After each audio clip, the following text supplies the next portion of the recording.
محترم جو آشنا ہے اس بزم عزیز کے ساتھ سے، اور جو نئے افراد ہیں، ماشاءاللہ 10-12 افراد پیشخانی کرتے ہیں، اس کے بعد کہیں میرا نمبر آتا ہے۔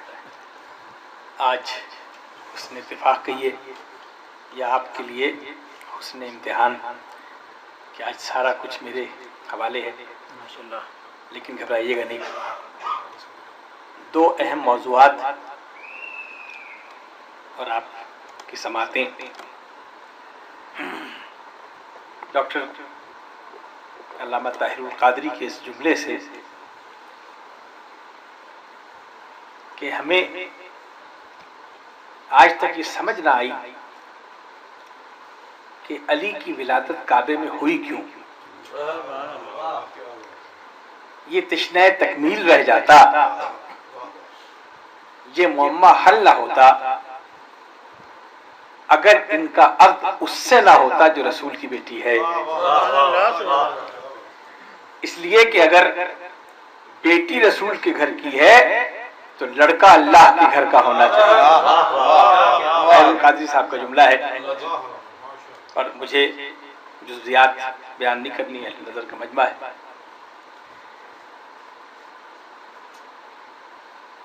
یہ وہ واحد عقد ہے، شیر کے زبان سمجھنے والے سمجھتے ہیں۔ قمر جلالی نے کہا تھا کہ مرتضیٰ کو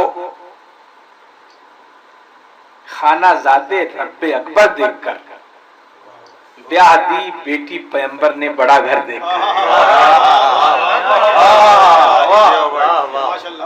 تھوڑی سی یہ جو تاریخ نے محفوظ کیا، کوئی نکاح ایسا نہیں، خود ختم مرتبت کا نکاح، لیکن جتنی جزیات اس نکاح کی محفوظ کی، جسے عقد زہرا و علی کہتے ہیں، اس کی 2 وجہ، اور وہ عقد جتنے ہیں وہ زمین پر پڑھائے گئے، یہ عقد وہ ہے جو آسمانوں پر پڑھایا گیا۔ جی میں متفق علیہ بات کر رہا ہوں، میرے سنت بھی تشریف فرمائے۔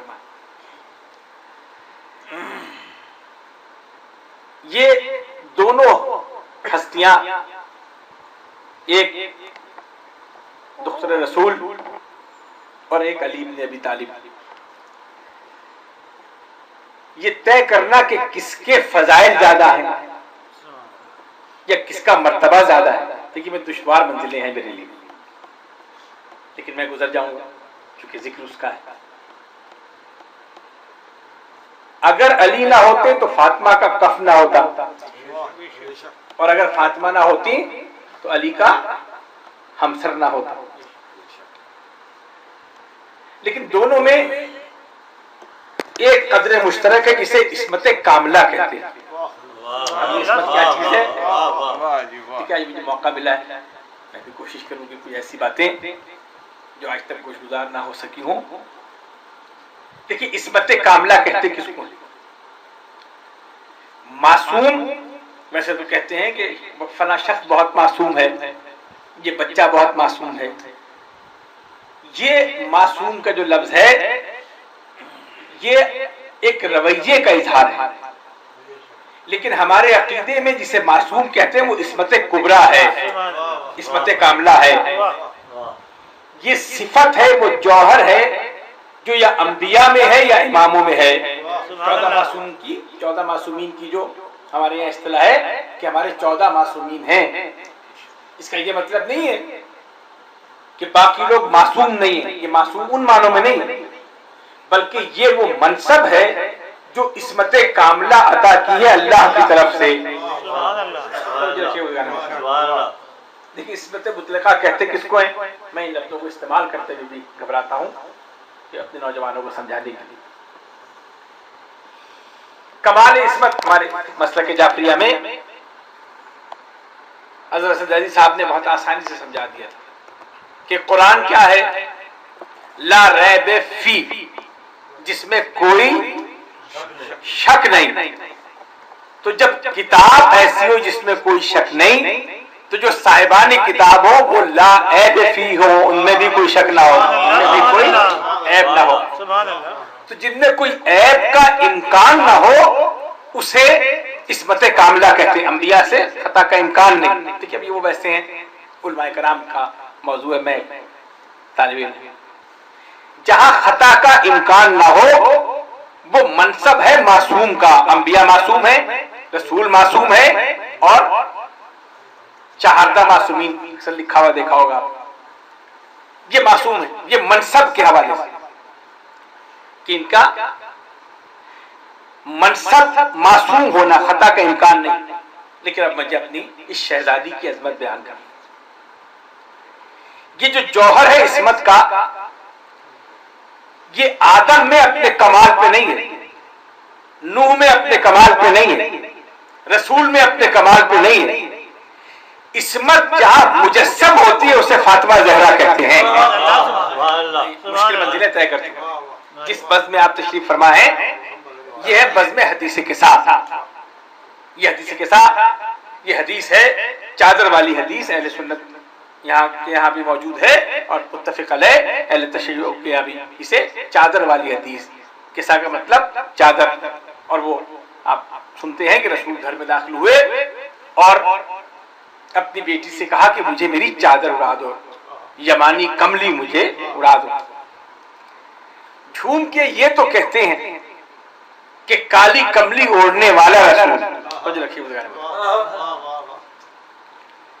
حضرت علی صاحب سے کسی نے پوچھا کہ سرکار یہ بتائیے لوگ کہتے ہیں کالا کپڑا پہننا حرام ہے. کہا کس نے فرمایا؟ کہا کالی کملی والے نے فرمایا ہے. یہ کالی کملی کی جو اصطلاح ہے یہ پہچان ہے. بس میں اپنی منزل طے کرتا ہوں. دیکھیے یہ آدم بھی عصمت کی منزل پر, انبیاء بھی عصمت کی منزل پر, رسول بھی عصمت کی منزل پر, امام بھی عصمت کی منزل پر. لیکن عصمت اپنے کمال پہ کہاں نظر آئی ہے؟ جب چادر کے نیچے سارے کمالات جمع ہو گئے تو اللہ وہ جو قادر مطلق ہے وہ کبھی نقص کو موضوع نہیں بنائے گا, ہمیشہ کمال کو موضوع بنائے گا. ہمیشہ جو کمال ہے, جو افضل ترین شے ہے, اس کو تعارف کا ذریعہ بنائے گا. چادر کے نیچے دیکھیے, میں جو میرے برادران سنت ہے وہ طرح واضح ہو جائے کہ جب رسول اپنی بیٹی کے گھر داخل ہوئے کہا مجھے میری چادر اڑا دو, اور وہ چادر اڑ کر سو گئے. حدیث کے ساتھ شروع یہاں سے ہوتی ہے کہ اپنے بدن میں ذوف محسوس کر رہے تھے. میں کیا کروں بزرگان محترم, یہ جو فرش ادا کی تہذیب ہے نا, آج تو دنیا کو سمجھ آ رہی ہے نا کہ مظلومیت میں طاقت کتنی ہوتی. کسی 14 سالہ بچی کو اگر دہشت گردی کا نشانہ بنا دیا جائے تو بلا تخصیص مذہب و ملت اسے مظلوم کہتے ہیں اور ظالم پر لعنت بھیج رہے ہیں.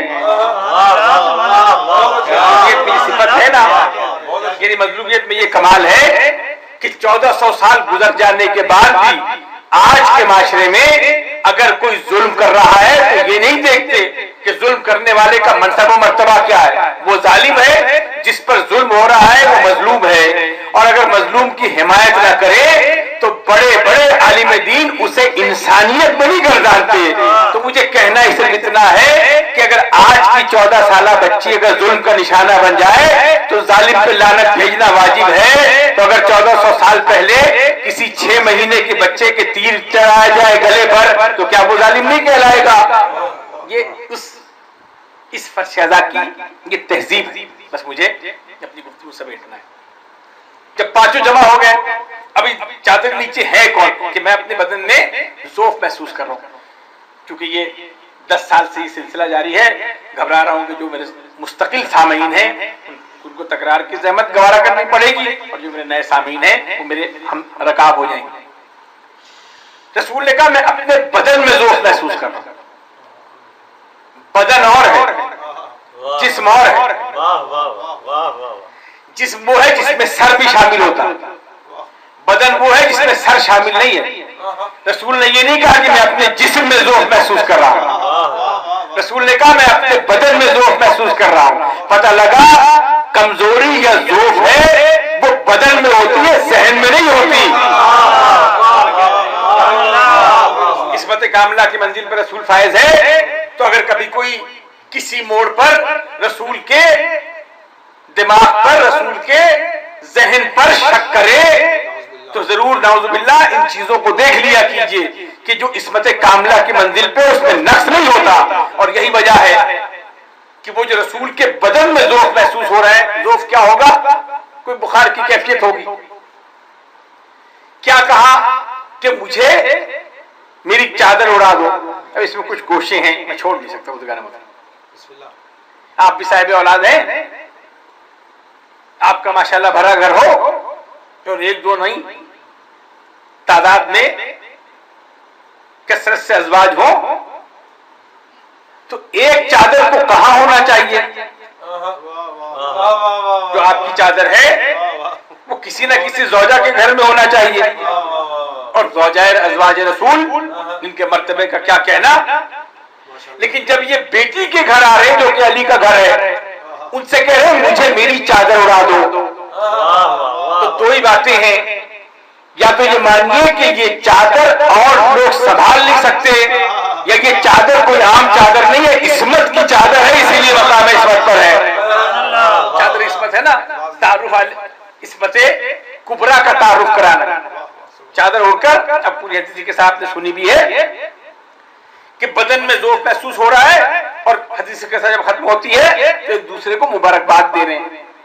یعنی وہ جو بدن ذوفی تھا وہ چادر کے ساتھ، چادر تطہیر اوڑھنے کے بعد، کالی کملی یا چادر اوڑھنے کے بعد رسول کے بدن کا ذوف دور ہو گیا.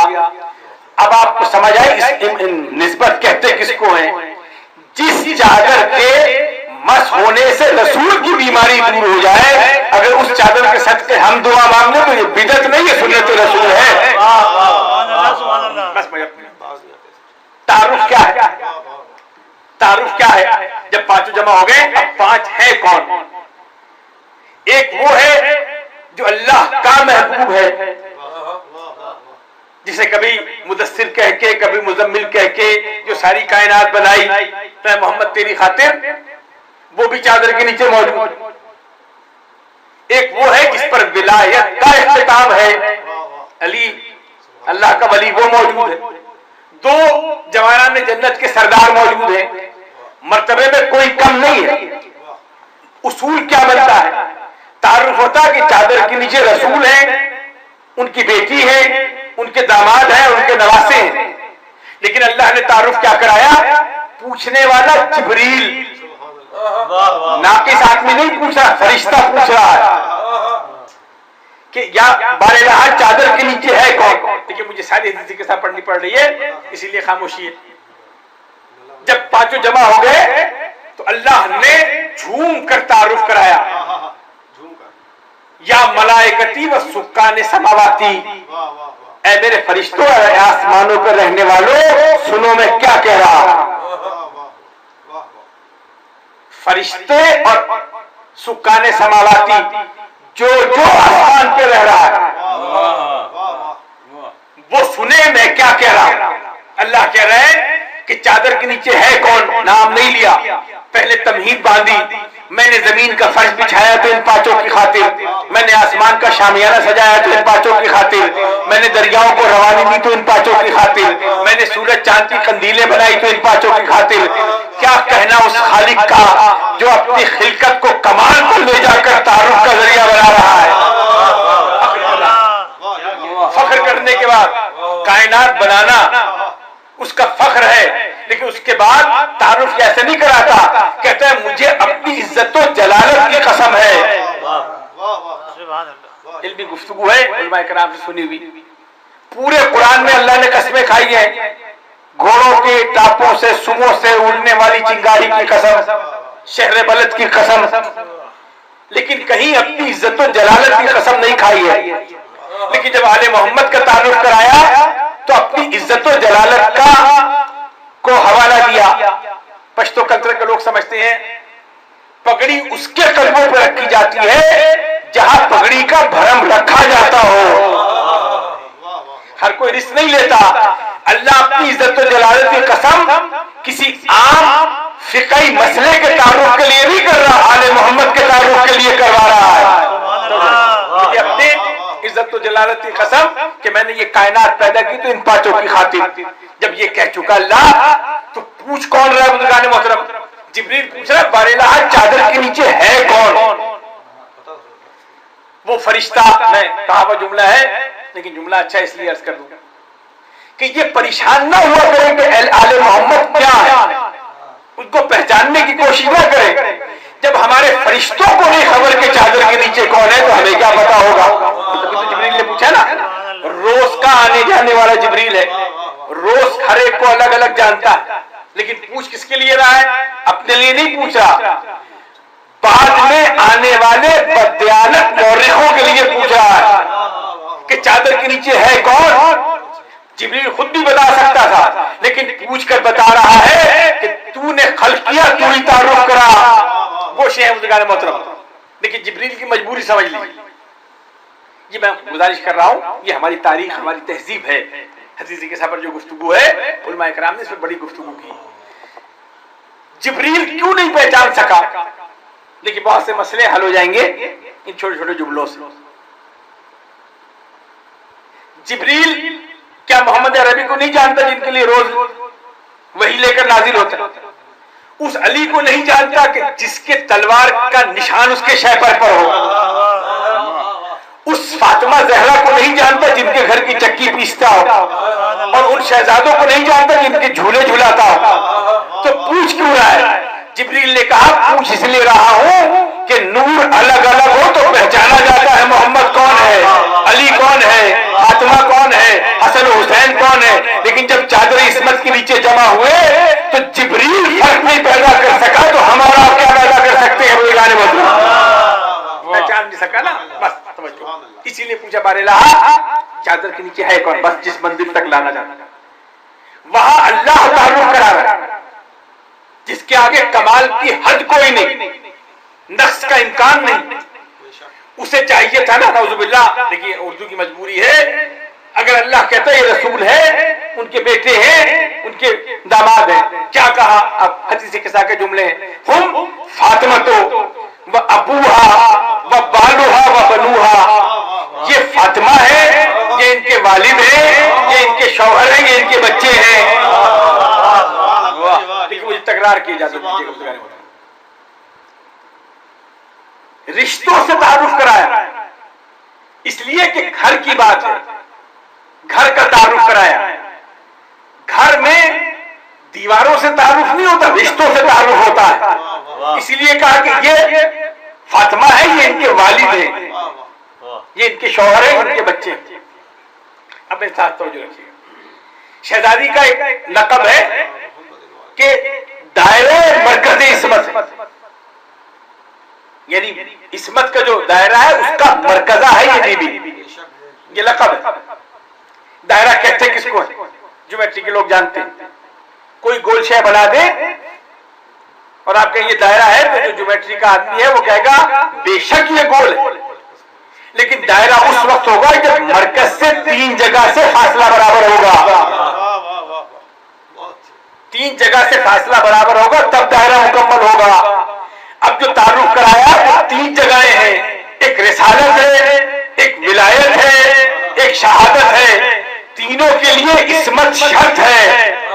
مرکزہ بنا کر بتایا کہ یہ مرکز عصمت ہے، اس سے رسالت کا فاصلہ ناپو گے تو برابر، ولایت کا فاصلہ ناپو گے تو برابر، شہادت کا فاصلہ ناپو گے تو برابر.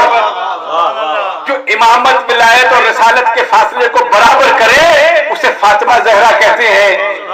یہ وہ عصمت ہے. رسالت کا جوہر عصمت، ولایت کا جوہر عصمت، امامت کا جوہر عصمت، ان کا جوہر عصمت کہلاتا ہے. فاطمہ زہرا مکمل عصمت کہلاتی ہے. یعنی یہ وہ جوہر ہے جو رسالت میں بھی پایا جاتا ہے. بس سمجھو. اسی لیے رسول بیٹی کا احترام نہیں کرتے تھے، رسالت کے جوہر کے احترام میں کھڑے ہوتے. بس میں اپنی منزلیں طے کر چکا. یہ اب میں اردو زبان کی کمزوری ہے. چلیے میں اصطلاحوں میں بات کرتا ہوں. اتھارٹی کے لیے مجبوری تھی یہ اب، اور یہ بڑی شان سے لکھا گیا. بچے اجازت دے تو اگر جشن نہیں پڑھنا ہے تو میں اس عقد کو جو متفق طور پہ لکھا گیا رسول کی خیر دختر ہے کیا کہنے اس شرف کو جو اس دختر سے عقد کے نتیجے میں ملے گا. ہر کوئی خاصگاری کر رہا ہے. حاضر ہوئے اپنا حوالہ دے کر اپنی تعارف کرا کر کہ ہم خاصگار ہیں کہ ہمیں اپنی فرزندی میں لے لیں. وہ جو دین سکھانے والا ہے اس نے کہا آج تک میں نے خود کچھ کہا ہو تو تمہیں اس کا بھی اختیار دیں. جو اللہ نے کہا وہ تم تک پہنچا دیا. رہ گیا عقد سیدہ کا معاملہ تو اس کا ذمہ دار میں نہیں ہوں, یہ بھی میں اللہ سے مانگوں گا جو آج کے جس دن کا ذکر کیا گیا. اب یہ عقیدت سے سنیے گا, نہ عقیدت میں آئے تو جا کر دیکھ لیجئے گا متفق علیہ بات. حکم ہوا کہ آج رات لوگ اپنے اپنے گھروں کے دروازے کھلے رکھیں. آسمان سے ستارہ چلے گا, جس کے دروازے پر اترا اس سے جناب سیدہ کا عقد ہوگا. اچھا دیکھیے جناب, یہ بھی ایک بڑا مسئلہ ہے. میں پورا واقعہ بیان کر لوں پھر اعتراض بیان کر دوں. یہ جو اب تسبیح فاطمہ پڑھتے ہیں نا 34 دفعہ اللہ اکبر, 33 دفعہ الحمدللہ سبحان اللہ, جسے تسبیح فاطمہ کہتے ہیں, شیعہ سنی متفق علیہ پڑھتے ہیں. یہ وہ عمل ہے جسے رسول نے تعلیم دیا تھا شہزادی کو. شہزادی نے پڑھنا شروع کیا اللہ اکبر, ستارہ آسمان سے چلا, 34 دفعہ ختم ہوا, ستارہ زمین کے مدار میں داخل ہوا. 33ویں دفعہ جب الحمدللہ ختم ہوئی تو ستارے نے زمین کا طواف کیا, اور جب سبحان اللہ ختم ہوئی تو در علی پر آ کر ستارہ ٹوٹا. توجہ رکھیے گا, یہ جو نماز میں آپ تسبیح پڑھتے ہیں اللہ کی حمد بھی ہے اور اس عقد کا تحفہ بھی ہے جسے عقد سیدہ اور علی کہتے ہیں. یہ وہ تعلیم, ستارہ ٹوٹا اور ستارہ در علی پر آ کر, یہ تاریخ الجھیے گا نہیں. اب اعتراض سن لیجیے بزرگان محترم. دروازہ چھوٹا ہوتا ہے, ستارہ بڑا ہوتا, یہ کیسے ممکن ہے کہ ستارہ دروازے پہ آ گیا؟ معاف کیجیے گا, ایک کتاب ہے مرنے کے بعد کیا ہو, موت کا منظر, ہمارے برادران سنت باقی, اس میں لکھا ہے کہ جب تم قبر میں جاؤ گے تو قبر میں بہت بڑا بچھو آئے گا. اس کا ڈائیا میٹر کیا ہے؟ اس کا ایک سرا شمال کو اور ایک سرا جنوب کو. 2.5 فٹ کی قبر میں شمال اور جنوب والے بچھو کو یقین ہے. دیکھیے کتابیں موجود ہے نا, سمجھانے کے لیے میں گزارش کر رہا ہوں کہ اس بچھو پہ یقین ہے جو اتنا بڑا ہونے کے باوجود قبر میں آ جائے گا. اس ستارے پہ یقین نہیں ہے. یاد رکھو ستارہ آسمان کی شے ہے, یہ در سیدہ کا ہے. دیکھیے عقیدت سے جب آپ سنیں گے تو یہ باتیں, اب لاجک پہ جائیں گے تو وہ بھی سن لیجیے. یہ در ہے کیا, اس در کی عظمت کیا, متفق علیہ بات کر رہا ہوں, اس سے تھوڑی سی دشواری ہوئی. حلت اور انما کی جو سورہ ہے قرآن میں, اس کا پس منظر جا کے پڑھیے گا. ڈاکٹر طاہر القادری نے بھی ان کی تفسیر بڑی تفسیر کے ساتھ بیان کی ہے. احمد رضا خان بریلوی نے بالکل واضح انداز میں ان کی یہی باتیں لکھی جو میں آپ کی خدمت میں پیش کر رہا ہوں کہ اس در پر ایک دن ایک مسکین آیا. آل محمد روزہ افطار کر رہے تھے, انہوں نے سوال کیا اور انہوں نے روٹیاں اٹھا کر ان کو دے دی. دوسرے دن ایک یتیم آیا, تیسرے دن ایک اسیر آیا. دیکھیے اس پر علماء کرام نے بحث کی. اسیر کس کو کہتے ہیں؟ جسے قید خانے میں رکھا گیا, جو قیدی ہو اسے اسیر کہتے ہیں. جائیے تاریخ اٹھا کر دیکھیے, دور رسالت میں اگر کوئی قید خانہ ہو تو قیدی ہوگا نا, قیدی کہیں گے اسے جسے قید خانے میں رکھا گیا ہو. دور رسول کسی کو قید میں رکھے, ارے رسول نے تو فکری قید سے آزاد کر دیا ہو تو انسان کو کیسے قید کر رہا ہو؟ یتیم ہوگا وہ آ گیا ہوگا, کوئی مسکین ہوگا وہ آ گیا ہوگا. لیکن آیت کہتی ہے کہ اسیر تیسرے دن آیا. اسیر نے یہ بتایا کہ آنے والا کوئی دنیاوی فرد نہیں ہے، یہ فرشتے ہیں جو روح بدل بدل کے یہاں سے روٹیاں لے کر جاتے ہیں. توجہ رکھیے بزرگان کرام، یہ فرشتے ہیں جو کبھی یتیم کا روح بدل کر، کبھی اسیر کا، کبھی مسکین کا. در سیدہ کی عظمت سمجھیے، جہاں آسمان والے بھکاری بن کے روٹی مانگتے ہیں اسے در سیدہ کہتے ہیں. فرق کیا ہے؟ آدم سے لے کر عیسیٰ تک سب کی خواہش یہ کہ آسمان سے خوراک آئے، بنو سلمہ اترے. یعنی ان کا اعزاز یہ ہے کہ آسمان سے روٹیاں آئے. اوروں میں اور آل محمد میں فرق یہ ہے کہ اور چاہتے ہیں کہ آسمان سے روٹی آئے. در سیدہ وہ ہے جہاں سے آسمان والے آ کر روٹیاں لے جاتے ہیں. یہ اس عظمت کا نام ہے جسے آج کو عقد علی و بطول، دیکھیں اس پہ گوشے کھلتے چلے جائیں گے.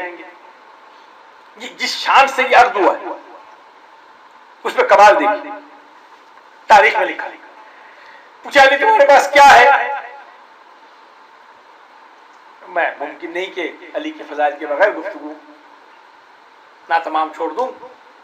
تمہارے پاس کیا ہے؟ اب یہ متفق باتیں ہیں، کہیں تھوڑی تبدیلی ہے کہ ایک چٹائی ہے، ایک تلوار ہے، ایک زرہ ہے، ایک گھوڑا ہے. کا زرہ بیچ دو، زرہ کی تمہیں ضرورت نہیں ہے. کیسی ہے نا بزرگان محترم، متفق علیہ. رسول کہہ رہے علی تم زرہ بیچ دو. ہمیں یہ بات سمجھ نہ آتی اگر صفین کا میدان نہ ہوتا. صفین کے میدان میں مولا کائنات کرے لیلۃ الحریر، حریر کا مطلب ہلکا جو باریک کپڑا ہوتا ہے، اس کا کرتا علی نے پہنا ہوا تھا صفین کے میدان میں، اور تھوڑا سا لوہا سامنے کی جانب لگایا ہوا تھا. کسی نے پوچھا یا علی یہ آپ نے لوہا کیوں لگایا؟ کہ زرہ تمہاری میدان میں اترنے کی شرط ہے اس لیے میں نے یہ لوہا پہنا ہوا ہے. اس وقت کسی نے کہا یا علی اگر کوئی پشت سے حملہ کر دے، ساری بات پڑھو بزرگان محترم، ہلکا کپڑا پہنا ہوا تھا، خچر پر سوار تھا، مریل سا خچر، لیکن میں اپنی زبان میں بات ذمہ داری کے ساتھ، اس پر بیٹھے ہوئے تھے اور تھوڑا سا لوہا لگا ہوا تھا. پوچھنے والے نے تینوں چیزیں پوچھی، بیان میں ایک کر لیکن چھوڑ نہیں سکتا. کہا یا علی یہ بتائیے خچر پہ کیوں بیٹھے آپ؟ کچھ تیز رفتار گھوڑے پہ بیٹھتے. کہا تیز رفتار گھوڑے پہ وہ بیٹھے جسے میدان سے بھاگنا ہو. علی نے یہی کھڑے ہو کے لڑنا، اس سے باوفا جانور ہو ہی نہیں سکتا جو ہل ہی نہ سکتا. اس کا پوچھا یہ لوہے کی تکلف کیوں ہے؟ کہ تمہاری ضرورت ہے. اس وقت تنزیہ ایک سوال کیا گیا. دیکھیے علی کی شجاعت کا کرشمہ. کہا یا علی اگر کسی نے پشت سے حملہ کر دیا، ایک جلالت کا جملہ ہے مولا کائنات، کہہ سکتے تھے نا کہ علی کسی کو یہ اجازت نہیں دے. کیا کہا؟ ابو طالب کا بیٹا اس دن مر نہ جائے جب دشمن کو مہلت دے کے وہ پشت سے حملہ کر سکے. ابو طالب کا بیٹا، صفتیں باپ سے منتقل ہوتی ہیں. باپ میں جو صفت ہوتی ہے بیٹے میں منتقل ہو تو بیٹا فخر کرتا ہے. اگر صفتیں منتقل بیٹے میں ہو تو باپ میں زیادہ ہونی چاہیے نا. جس باپ سے کل ایمان منتقل ہوا ہو اس باپ کے ایمان کا کیا عالم ہوگا؟ بنیادی سے سوال ہے نا کہ جب ایک صفت منتقل ہو رہی ہے تو وہ کامل ہے، یہ منتقل ہو رہی ہے. جس کا بیٹا کل ایمان ہو، ایک دفعہ ضرورت پڑی ہوئی.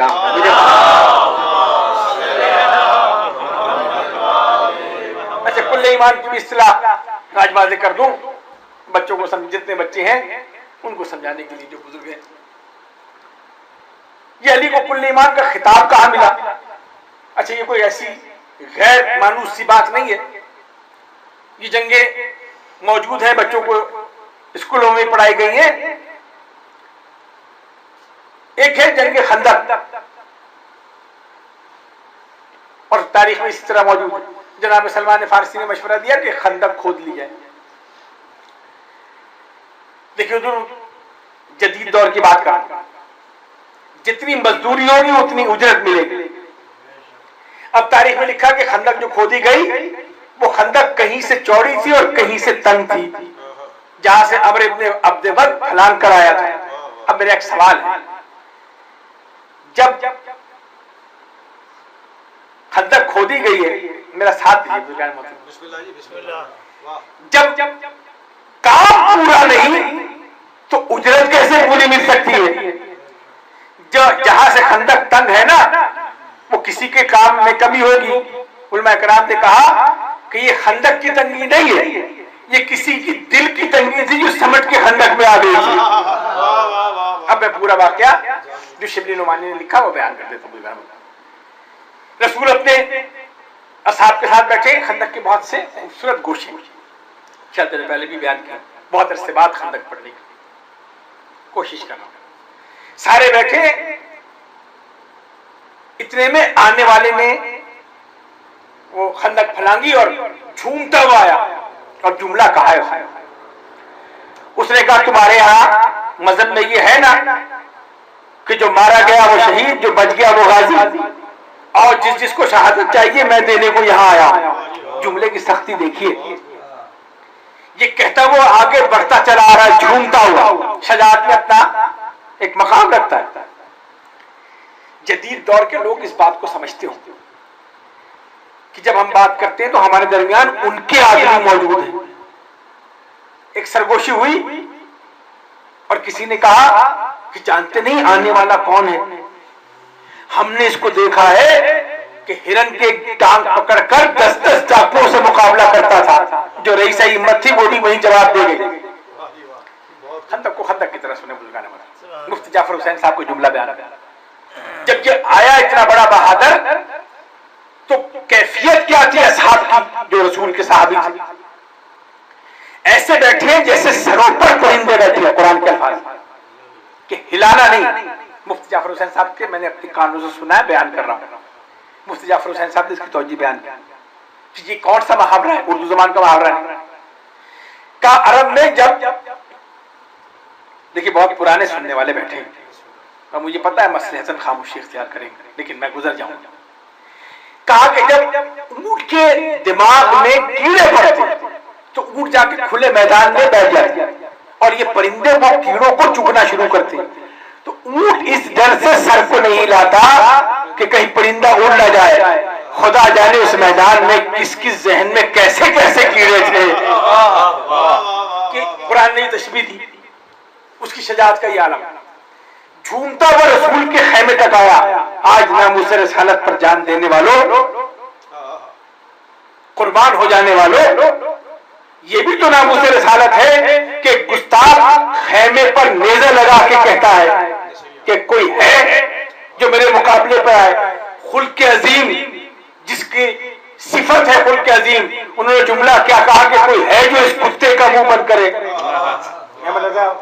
بریلوی شبلی نعمانی کے جملے ہیں. کوئی ہے خلق عظیم کی زبان سے جسے کتا کہا گیا ہو وہ کتنا بڑا کتا ہوگا. دیکھیں اس میں کوئی تبدیلی نہیں ہے، میں پوری ذمہ داری کے ساتھ کہنا کیا رسول کی کہ غیرت کو بیدار کر. شبلی نعمانی لکھتے ہیں جب یہ کہا نا تو علی کھڑے ہوئے کہ یا رسول اللہ مجھے. اچھا ایک جملہ اور سن لیجیے، میں بھول رہا ہوں. ابھی جب بیٹھے ہیں تو ایک طرف رسول کھڑے ہیں اور درمیان میں افراد ہیں اور آخر میں علی کھڑے. موبائل کا زمانہ نہیں تھا، ایف ایم کا زمانہ نہیں تھا. سرگوشی کی دو افراد ہیں کہ رسول ہمیں کس کے مقابلے پر بھیج رہے ہیں، ہماری زندگی کا خاتمہ ہو جائے. رسول نے جب یہ سنا سرگوشی، علی سے پوچھا علی سن رہے ہو کیا کہا ہے؟ علی نے کہا یا رسول اللہ ویسے ہی سن رہا ہوں جیسے آپ نے کہا. جو لوگ مفتی جعفر حسین صاحب جنہوں نے دیکھا ہے وہ جانتے ہو کہ دھان پان سے آپ بھی اسلام آباد مرکز ہے، میں 7ویں 8ویں پڑھتا تھا، مجھے آج تک جملہ یاد ہے. کہا اگر میں ہوتا نا اس میں تو میں مقابلے پہ چلا جاتا، اس لیے کہ رسول کہہ رہا ہے جو اس کے مقابلے پہ جائے گا وہ ولی ہوگا، وسیع ہوگا. رسول کہہ رہا ہے، صادق و امین کہہ رہا ہے، جو اس کے مقابلے پہ جائے گا وہ ولی ہوگا، وسیع ہوگا۔ رسول کے جملے میں خود زندگی کی بقا ہے، بچے گا تو ولی ہوگا۔ لیکن کوئی نہیں گیا۔ علی اٹھے، میں چھوڑ کیسے تو بزرگان محترم جب چھیڑا ہے اس بات کو۔ شبلی نعمانی نے کتاب میں لکھا سیرت النبی میں کہ وہ جو بچہ اٹھا اس کا حلیہ لکھا، اس کی پتلی پتلی ٹانگیں تھی، کانپ رہی تھی ٹانگیں۔ جی تو چاہتا شبلی نعمانی سے پوچھے کہ جو موٹی موٹی ٹانگوں والے بیٹھے تھے وہ تو ہلے بھی نہیں تھے، وہ جو کھڑا ہوا ہے اس کی ٹانگیں پتلی پتلی۔ کھڑے ہوئے کہ یا رسول اللہ، دیکھیے غور کیجیے گا اس جملے پر، بس میں کہ مجھے اجازت ہے، کہا بیٹھ جاؤ۔ پھر دوسری دفعہ کہا بیٹھ جاؤ، پھر تیسری دفعہ کہا، تب بھیجا ہے نا۔ خندق میں 3 دفعہ، دعوت العشیرہ میں 3 دفعہ، غدیر خم میں 3 دفعہ۔ کبھی سوچا ہے کہ رسول کو 3 دفعہ کہنے کی ضرورت کیوں پیش آئی ہے؟ آج کی جدید ماہر تعلیم مانٹیسوری نے ثابت کیا کہ جب آپ ایک دفعہ آواز دیتے ہیں تو سارے حواس بیدار نہیں ہوتے، جب 3 دفعہ کہتے ہیں تو انسان کے سارے حواس بیدار ہو جاتے ہیں۔ رسول نے 3 دفعہ اس لیے کہا کہ سارے حواس بیدار کر کے دیکھ لو بھیج کس کو رہا ہو، یہ نہ کہنا۔ بس اب مجھے درمیان کچھ باتیں چھوڑ کر مجھے علی چلے۔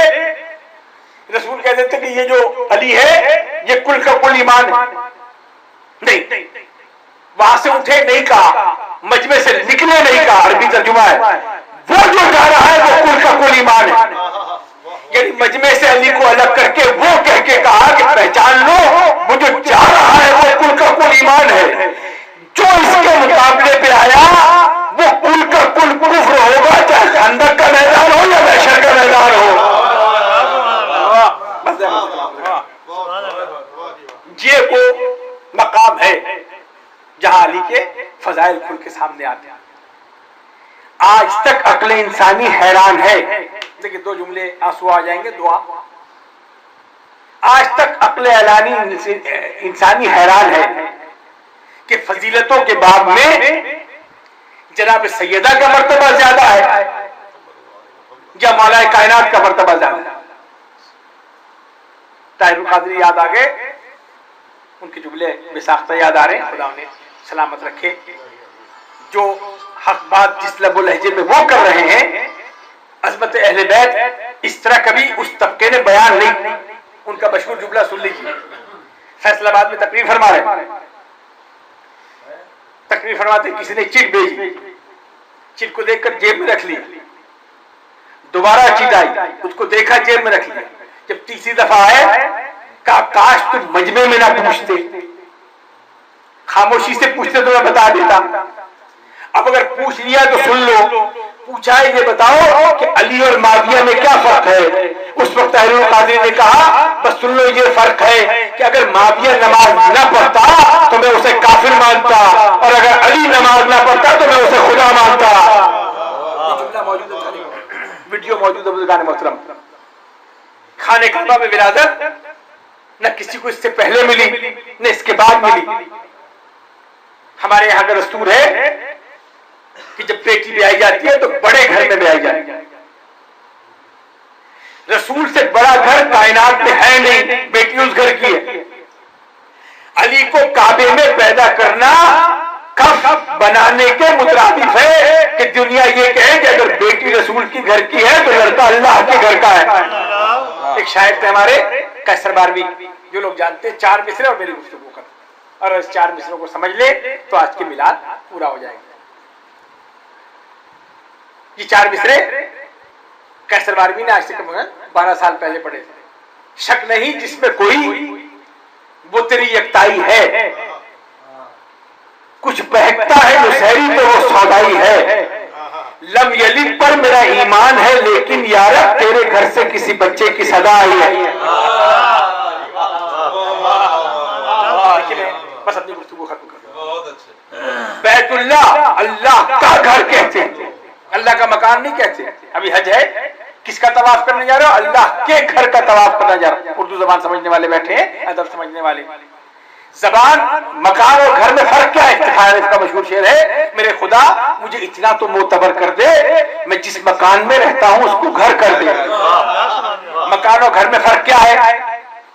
مکان ان اینٹ گاروں کی دیواروں کو کہتے ہیں جو چاروں طرف سے گھری بھی ہو، اس میں کسی کا رہنا شرط نہیں ہے، کوئی نہیں ہے، مکان خالی پڑا ہے۔ لیکن جب کوئی رہے تو مکان گھر ہو جاتا ہے، مکان نہیں رہتا، مکان خالی کو کہتے ہیں۔ جب کوئی بس جائے تو اسے گھر کہتے ہیں۔ کعبے کو اللہ کا گھر کہتے ہیں، مکان نہیں کہتے۔ اللہ اس پہ بس نہیں سکتا، اس لیے کہ جو محدود ہو جائے وہ اللہ نہیں رہتا۔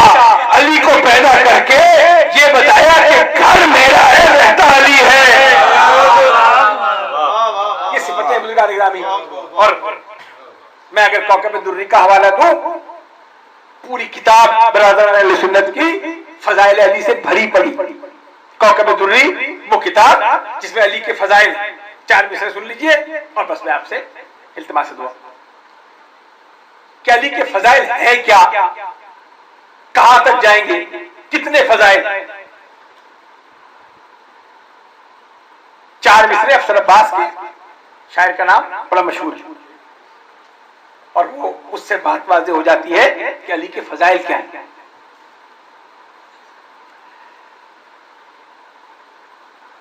شک نہیں جس میں کوئی وہ تیری یکتائی ہے، افسر عباس کے مصرے ذہن رکھیے گا، اور افسر عباس کے جسم سے جان اسی آن نکل جاتی ہے، کر کے تدفین کا سامان نکل جاتی ہے، یا علی کہنے سے مومن کو تو ملتا ہے سکون، اور منافق کی وہی جان نکل جاتی ہے۔ اس سے بڑھ کے فضائل کا جملہ ہے نہیں۔ منافق علی کے فضائل کو برداشت نہیں کر سکتا، مومن چھپا نہیں سکتا۔ یہی وجہ ہے کہ مسلمان اور غیر مسلمان کے درمیان فرق رکھا ہے کلمہ۔ توحید بتائے گا کون مسلمان ہے کون مسلمان نہیں ہے، رسالت بتائے گی کون مسلمان ہے کون مسلمان نہیں ہے، لیکن جہاں علی کی ولایت ہے وہ مسلمان اور غیر مسلمان میں فرق نہیں ہے۔ علی کی محبت بتاتی ہے کون مومن ہے کون منافق ہے۔ یہ حدیث رسول کی روشنی میں بیان کر رہا ہوں، اے علی تیری محبت وہ کسوٹی ہے جس پہ ایمان کو پرکھا جاتا ہے۔ ایمان اگر دیکھنا ہو تو کل ایمان سے لیں، زحمت تمام بزرگان محترم۔ اس گھر میں بیاہ کر آئی ہے وہ جو خاتون جنت ہے، مگر بس آخری جملے بزرگان کیا کہنے اس زوجہ جس نے علی کے گھر کو جنت بنا دیا۔ اور جنت کس انداز، جب علی جنگ کے لیے جاتے تھے تو تلوار کو صاف کر کے یہ بیوی حمال کرتی تھی۔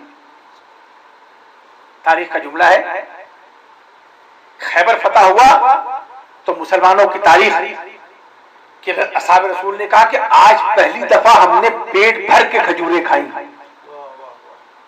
وہ علی جب گھر پہنچا تو خالی ہاتھ تھا۔ اس دن بھی اس کے بچے کھجور نہیں کھا سکے۔ ہوا کیا تھا، وہ جو سب سے بڑا فاتح ہے نا، وہ راستے میں تقسیم کرتا ہوا، اور جب گھر پہنچا تو کچھ نہیں تھا، لیکن اس بی بی کی زبان پر حرف شکایت نہیں آئی۔ بس آخر جملے بزرگان، مگر جب یہ بی بی رخصت ہوئی ہے نا، جا کے تاریخ پڑھیے گا، کون سا ایسا زخم تھا کہ جب غسل کا وقت آیا ہے تو علی نے ایک چیخ ماری، غسل دیتے ہوئے علی نے ایک چیخ ماری، غسل کفن ہو گیا۔ بعد میں کسی نے پوچھا یا علی اس چیخ کا سبب کیا تھا؟ کہا مجھے سیدہ نے آج تک بتایا نہیں کہ اس کی پسلیاں زخمی ہیں۔ مسلمان سوچے کہ اس بیوی کی پسلیاں کس نے زخمی کی، کون سا دروازہ اس کے پہلو پر گرایا گیا۔ پروردگار تجھے اس ذکر کا واسطہ ہماری اس دعا کو قبول فرما۔ آج کے اس اہم دن کا صدقہ یہ واسطہ محمد والے محمد کا، مسلمانوں میں اتحاد و اتفاق کی فضا پیدا فرما۔ پروردگار تو یہ واسطہ محمد والے محمد کا، یہ ذکر عبادت ہے، اور کوشش کی جائے کہ اس میں زیادہ سے زیادہ لوگ اس عبادت میں شریک ہو سکے۔ دشمنوں کے شر سے محفوظ رکھ، یہودیوں کی سازشوں سے محفوظ رکھ، جو بیمار انہیں شفائے کاملہ و عاجلہ عطا فرما، جو اس بزمے کے سامنے اپنی حاجات لے کر آئے مجھ سمیت ان تمام کی حاجات پوری فرما، خالی جھولیوں کو پروردگار در سیدہ کے صدقے میں انہیں بھر کر روانہ فرما، کوئی یہاں سے خالی دامن نہ اٹھے، بیماروں کو شفائے کاملہ اور عاجلہ عطا فرما۔ خواجہ مصطفیٰ کے عزیز عباس صاحب محمد عباس صاحب کراچی میں انہیں گولی لگی، آپریشن ہوا ہے، پروردگار انہیں صحت کاملہ اور عاجلہ عطا فرما۔ قمر صاحب، ڈاکٹر قمر صاحب جن کا آپریشن ہوا ہے، اور جو بیمار ہیں بیمار کربلا کا صدقہ انہیں شفائے کاملہ اور عاجلہ عطا فرما، جو مقتول انہیں قرض سے نجات دلا، جو بے روزگار ان کو روزگار عطا فرما، بیماروں کو شفائے کاملہ عطا فرما، مرحومین کی مغفرت عطا فرما، خصوصاً وسیم ہمدانی سے وابستہ جو مرحومین ہیں صاحب خانہ کے ان کو درجات عالیہ عطا فرما، اور جو جملہ مومنین ہیں ان سے متعلق جو مرحومین ہیں ان کو جمال جناب سیدہ میں جگہ عطا فرما، انہیں درجات عالیہ عطا فرما۔ ایک دفعہ سورہ الحمد تمام مرحومین سمیت سید اشتیاق حسین زیدی اور شاہ ناصر مرحوم سمیت تمام مرحومین جو دنیا سے رخصت ہو گئے ان کی اصالہ ثواب کے لیے ایک دفعہ سورہ الحمد اور 3 دفعہ سورہ